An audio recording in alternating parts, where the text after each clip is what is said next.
ዋው በጣም ደስ ይላል። የሌሊት ጥናት ብዬ በሰራሁት ቪዲዮ ላይ ከ33000 ሰዎች በላይ ተመልክታችሁታል። ከዛም አልፎ ደግሞ ኮሜንት ላይ እንደወደዳችሁት እንደጠቀማችሁ ከዛም አልፎ ለኔ ያላችሁን ፍቅርና ማበረታቻ ገልጻችሁልኛል። እናም እኔ እዛ ላይ እናንተ የጠየቃችሁትን ጥያቄዎች የተወሰኑትን ወስጄ ከዛም በተጨማሪ የሌሊት ጥናት ላይ ብጨምሩ ብዬ የማስበውን ነገር አካትቼ ወደ እናንተ መልስ ለማምጣት በክፍል 2 ተገኝቻለሁ ማለት ነው። ስላያችሁት ስለወደዳችሁት እጅግ በጣም አድርጌ አመሰግናለሁ። አሁን ደግሞ ከናንተ አንድ ትብብር ፈልጋለሁ። እሱ ምንድነው ካላችሁኝ ከረጅም ጊዜ በኋላ ወደ ዩቲዩብ ተመልሻለሁ። ኦልሞስት ከ4 ወር በኋላ ማለት ነው። እና አካውንቴ ምንም አክቲቭ አይደለም። አክቲቭ እንዲሆን ደግሞ እናንተ ማድረግ ትችላላችሁ። እናንተ የሚጠበቀው ሰብስክራይብ ያላደረጋችሁ ሰብስክራይብ አድርጉ። ከዛም አልፎ ሼር አድርጉ። ኮሜንት ላይ ጻፉልኝ እንድሰራ የምትፈልጉት ነገር ካለ ወይ ደግሞ ማንኛውም አስተያየት ካላችሁ ኮሜንት ላይ ጻፉልኝ። እንደዚህ አይነት ደግሞ ጠቃሚ ቪዲዮ ስለቅ ወደ እናንተ እንዲደርስላችሁ የምትፈልጉ ቤተሰቦቼ የደውሏን ምልክት በመጫን ቤተሰብ ሁኑ። ስለምትከታተሉኝ ስለምታበረታቱኝ እጅግ በጣም አድርጌ አመሰግናለሁ። የሌሊት ጥናት ላይ የተጠየቁ ጥያቄዎች እናንተ የጠየቃችሁትን ጥያቄዎች መልሼ ለእናንተ መልስ አቀርባለሁ ማለት ነው። የትም እንዳትሄዱ። አመሰግናለሁ። መልካም ጊዜ። እንግዲህ ተመልሼ መጥቻለሁ። ቀጥታ ወደ እናንተ ኮሜንት ነው የሚሄደው። ኮሜንት የሰጣችሁት ላይ እንወያይበታለን ማለት ነው። አንድ ተከታታይ ምን ብሏል? አመሰግናለሁ፣ ግን እኔ ድምጼን ከፍ አድርጌ ካላነበብኩ አይገባኝም። ስለዚህ ላይብረሪ ስገባ ለማንበብ አይመቸኝም። ምን ላድርግ ብሎናል ማለት ነው። ስለዚህ ለዚህ ወንድሜ የምመክረው ምክር ምንድነው? በመጀመሪያ ደረጃ ተደጋጋሚ የምናገረው ነገር ምንድነው? ጥናት ምቹ ቦታ ይፈልጋል። ምቹ ቦታ ያስፈልገናል። አሁን ለምሳሌ እኔ የሚመቸኝ ቦታ ጸጥ ያለ ሊሆን ይችላል። አንዳንዱ ሰው ደግሞ ሰዎች እያወሩ ማጥናት የሚችል ሰው አለ። አንዳንዱ ሙዚቃ እየሰማ ድምጽ የሚረብሻው አለ፣ ድምጽ የማይረብሻው አለ። ልክ ወንድሜ ደግሞ እንዳለው ድምጹን ጮክ አድርጎ የሚያነባለ ወይ ደግሞ በውስጡ ማንበብ የሚችል ሰው አለ። ስለዚህ መጀመሪያ ላንተ በደንብ አድርገህ የምትናገረውን ነገር መልሶ ጆሮክ እየሰማ ባይዘዌ ቫልዩ አለው። የምናነበውን ነገር በውስጥ ስናነበውና ጮክ ብለን አንብበን መልሰን ለራሳችን ስናዳምጠው ልዩነት አለው። መልሰን ለራሳችን ስናዳምጠው በጣም ጥቅም አለውና እንደዛ ማንበብ ጥሩ ነው። ግን አሁን እንዳልከው ላይብራሪ ደግሞ እንደሚታወቀው እጅግ በጣም ጸጥታ ያለበት ቦታ ነው። ሰዎች በጣም በጸጥታ የሚያጠኑበት ነው። አንዱን መረበሽ ስለሌለበት ማለት ነው ይታወቃል። ስለዚህ አንተ ማግኘት የምትችል ከሆነ ጸጥ ያለ ቦታ አንተ እንደልብህ ለማጥናት የሚመችክ ቦታ ካገኘክ እንደዛ አመቻች። ካልሆነ ግን ቦታ ከሌለክ የምታጠናበት አማራጭ ላይብራሪ ብቻ ከሆነ ምንም ነገር የማይቀየርና ማንለምደው ነገር አይኖርም። ላይብራሪ ስርዓቱን መቀየር ስለማንችል መቀየር ያለብን እኛ ከሁኔታው ጋር ተስማምቶ መቀጠል ነው ያለን አማራጭ። ስለዚህ በውስጥ የማንበብ ችሎታህን ማዳበር፣ በውስጥ እያነበብክ የመረዳት ችሎታህን ማዳበር አለብህ። ከቻልክ ግን እኔ እንደምመክርክ ቦታ ፈልገህ ለራስህ እንደሚመች ካድርገህ ብታጠና። ልክ አንዳንዴ ሰው እንዳለ ማድርጋችሁ ብዙ ጊዜ በግሩፕ ሲጠና ውጤታማ ያደርጋል። አንዳንዴ ደግሞ ሰው እንዳለ አጠገቤ ሰው እንዳለ አድርጌ ለዛ ሰው ማስረዳት ገብቷችኋል? ይሄ እንዲ ነው ብላችሁ ወይ ደግሞ ፕሬዘንቴሽን እንዳለባችሁ አድርጋችሁ ስታስረዱ አይረሳም። ስለዚህ በእንደዚህ አይነት ወይ ብታጠኑ እጅግ በጣም አሪፍ ነው። ወንድሜም እንደዛ ብታደርግ በጣም አሪፍ ነው ማለት ነው። ይሄ የመጀመሪያው ጥያቄ ነው። እሺ እንግዲህ ሁለተኛው ላይ ደርሰናል ማለት ነው። ሁለተኛ ላይ ደግሞ የማቀርብላችሁ እዛው ኮሜንት ላይ ከተሰጡት መካከል ነው። ምን ብሏል አንድ ተከታታይ? ማታ እንቅልፍ ያስቸግረኛል፣ ምን ላድርግ? እንግዲህ ማታ እንቅልፍ መምጣቱ የተለመደ ነገር ነው። ምክንያቱም የመኝታ ሰዓታችን ስለሆነ። ከዛ ውጪ አልጋ ላይ ተኝተክ ወይ አልጋ ላይ ተኝተሽ መነሳት ከሆነ የሚያስቸግርሽ አንደኛ አላማ ማስታወስ፣ ሁለተኛ አለርም ማጥመድ ነው። ሌላ ምንም ችግር የለውም። ከዛ ውጪ ግን እያጠናችሁ ለታጠኑ ተነስታችሁ መሀል ላይ እንቅልፍ የሚወስዳችሁ ወይ እዛው ጠረጴዛ ላይ መተተኙ ወይ ደግሞ እንደዚህ እያነበባችሁ እንዲህ የሚያዳፋችሁ ካላችሁ ለሱም መፍትሄ አለው። አንደኛ ቀጥታ ተከታታይ የሆነ ጥናት አለማጥናት ነው።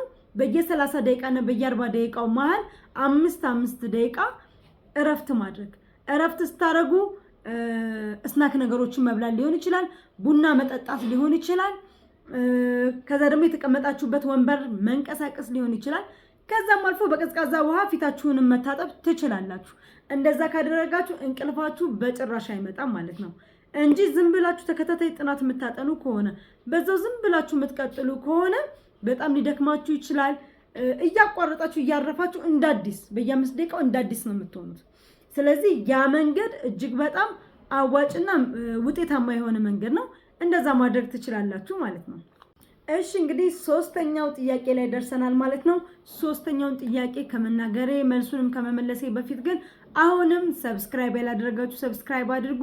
አካውንቴ ስለተዳከመብኝ ወይ ደግሞ ቆይቼ ስለመጣሁኝ አክቲቭ ስላልሆነ እስከዛሬ ለሚከታተሉኝ ተከታታዮቼ በሙሉ እንዲደርስ ሼር አድርጉልኝ። ሼር አድርጉ፣ ኮሜንትም ጻፉ። እንደዚህ አይነት ጠቃሚ ቪዲዮ ደግሞ ቶሎ ቶሎ ወደ እናንተ እንዲደርስላችሁ ከፈለጋችሁ የደውሏን ምልክት ተጫኑ። ቀጥታው ሶስተኛ ላይ ኮሜንት ወደ ተሰጠው ጥያቄ እንገባለን ማለት ነው። ሶስተኛ ላይ ደግሞ ስንት ሰዓት እንተኛ፣ ስንት ሰዓት እንነሳ የሚል ጥያቄ ነው። እንግዲህ ይሄኛውን ጥያቄ ስኬጁሉን ራሳችሁ ናችሁ ማውጣት የምትችሉት። ምክንያቱም የሁሉም የኤሌመንታሪ ተማሪ የሁሉም ፕሪፓራቶሪ ወይ ሃይ ስኩል ወይ ዩኒቨርሲቲ የሚማሩ ወይ ኮሌጅ የሚማሩ ተማሪዎች ሁሉም አንድ አይነት ሰዓት የላቸውም። አንድ አይነት ውሎ አይውሉም። ገባችሁ? አንድ አይነት የትምህርት ፕሮግራም አይኖራቸውም። ስለዚህ የራሳችሁን ፕሮግራም አውጥታችሁ የራሳችሁን ፕሮግራም አድርጋችሁ እረፍት ምን ሰዓት ማድረግ አለባችሁ፣ ምን ሰዓት መነሳት አለባችሁ። ቀን ከስራ ጋር የምትሉ ከሆነ ስራ ሰዓታችሁ ስንት ሰዓት ነው፣ ምን ሰዓት ላይ እረፍት አላችሁ፣ እሱን ፕሮግራም ቁጭ አድርጋችሁ ራሳችሁ ማየት ትችላላችሁ። ራሳችሁ ፕሮግራማችሁን ማውጣት ትችላላችሁ። ዋናው ነገር ምንድነው? ማታ ላይ ሌሊት ላይ እናንተ ስታጠኑ እንዴት አይነት ውጤታማ ጥናት ነው ማጠናው ብላችሁ ማሰብ ነው። አንዳንዴ ረጅም ሰዓት የምታስቡ ሰዎች ረጅም ሰዓት አታስቡ። እናንተ በቃ 3 ሰዓት 4 ሰዓት አትበሉ። ውጤታማ የሆነ 30 ደቂቃ ራሱ በጣም ትልቅ ቫልዩ ያለው ውጤታማ የሆነ 1 ሰዓት ራሱ በጣም ጥሩ ውጤት ፈተና ላይ ፋይናሊ ጥሩ ውጤት ታመጣላችሁ ማለት ነው። ዋናው ከብዛት ጥራት የሚባል ነገር አለ። በጥራት እንዴት ላጥና ብላችሁ አስቡ። ፕሮግራማችሁ ሁላችሁም ሰዓታችሁ ስለሚለይ በዛ መሰረት አውጥታችሁ አጥኑ። ሌሊት ላይ ስታጠኑ ደግሞ እንደዚህ አይነት መንገዶችን ብትከታተሉ በጣም አሪፍ ነው። አሁንም ቢሆን ግን እንደ ተጨማሪ የምነግራችሁ ነገር ምንድነው? ጥናት ስታጠኑ ሶፋ ላይና አልጋ ላይ አታጥኑ። ሶፋ ላይና አልጋ ላይ አታጥኑ። አንዳንዴ አልጋ ላይ እንደዚህ ቁጭ ተብሎ ይጠናል ምናምን፣ ከዛ አልጋው በራሱ ባህሪው ሙቀት ይፈጥራል። ከዛ በኋላ ደግሞ ይደክመናል። ራሱ ባህሪው ነው፣ ያልጋ ባህሪ ነው። ከዛ ላይ ይደክመናል። ከዛ በኋላ ወደ እንቅልፍ ነው የምናመራው። ምንም ጥያቄ የለውም። ሸርተት ትላላችሁ። ከዛ እንቅልፍ ይዟችሁ ይሄዳል። በቃ ምንም ጥያቄ የለውም። ስለዚህ አልጋ ለጥናት አይሆንም። ኢቨን ሶፋ ለጥናት አይሆንም። እንደዚህ ቁጭ አልኩኛ፣ ከዛ እንደዚህ ላለው፣ ከዛ እንደዚህ ላለው ራሴን ማገኘው እንዲህ ብዬ ነው። ስለዚህ አልጋ ለጥናት አይሆንም፣ ሶፋ ለጥናት አይሆንም። ከሆነ ደረቅ ወንበር ላይ ቁጭ ብላችሁ ጠረጴዛ ኑራችሁ እንዴት ነው መንፈሱ ራሱ እኮ ይመጣል። ገብታችኋል? የአልጋ ባህሪ ነው። አልጋን ስታስቡ ምንድነው የሚመጣላችሁ? መተኛት ነው። ሶፋን ስታስቡ ምንድነው? አረፍ ማለት ነው የሚመጣላችሁ። ጠረጴዛና ወንበር ከሆነ ግን ልክ እንደ ትምህርት ቤት እንዳላችሁ ይሰማችኋል። ልክ ትምህርት ቤት ሆናችሁ እንደምታጠኑ ነው ስሜቱ። ስለዚህ ከቻላችሁ እንደዛ ማድረግ ነው። አሁንም ግን አማራጭ ከሌላችሁ ምን እንደምታደርጉ አላቅም። ግን ከቻላችሁ ግን አማራጭ ካላችሁ ግን በደንብ ተነስታችሁ ሙሉ አካላችሁ ተነስቶ በደንብ ለማጥናት ሞክሩ። የዛ አይነት ልምድ ቢኖረንና አማራጩ የምናገኝ ከሆነ እንደዛ ብናደርግ አሪፍ ነው። ከዛ ውጭ ደግሞ ቋሚ የሆነ አለርም ይኖረን። አለርም ስናጠምድ ተመሳሳይ የሆነ ቋሚ የሆነ አለርም ሊኖረን ይገባል። አንደኛ ሰዓታችንን እንድንጠቀም፣ ሰዓታችንን በአግባቡ እንድንጠቀም በፕሮግራሙ መሰረት አለርም እናጥምድ። ከዛ ውጭ ደግሞ አለርም የታወቀ ነው፣ ያነቃናል። ዝም ብሎ አንዳንዴ እነቃለሁ በቃ ለምዶብኛል ይቅርታ ብላችሁ ከምትሉ አለርማችሁን በሰዓቱ አጥምዱ። ከዛ ውጭ ስታጠኑ በየመሃሉ እረፍት አድርጉ። እንደዛ አድርጋችሁ ተከታትላችሁ አጥንታችሁ ውጤታማ የማትሆኑበት ምንም አይነት ምክንያት የለም። አብዛኛው እንግዲህ ጥሩ ውጤት ያመጡ ተማሪዎች የሌሊት ጥናት በጣም ቫልዩ እንዳለውና ጥሩ ጥቅም እንደሰጣቸው ሲገልጹ እንሰማለን ማለት ነው። እንግዲህ ለዛሬ እያቀረብኩላችሁ ይሄንን ይመስል ነበረ። እንደወደዳችሁት ባለሙሉ እምነት ነኝ። በቀጣይ ደግሞ ምን እንድሰራላችሁ እንደምትፈልጉ ኮሜንት ላይ አሳውቁኝ። ከዚህ በኋላ የትም አንጠፋፋም። በየጊዜው ጠቃሚ የሆኑ ቪዲዮዎችን እሰራላችኋለሁ። ስለተከታተላችሁኝ አመሰግናለሁ። መልካም ጊዜ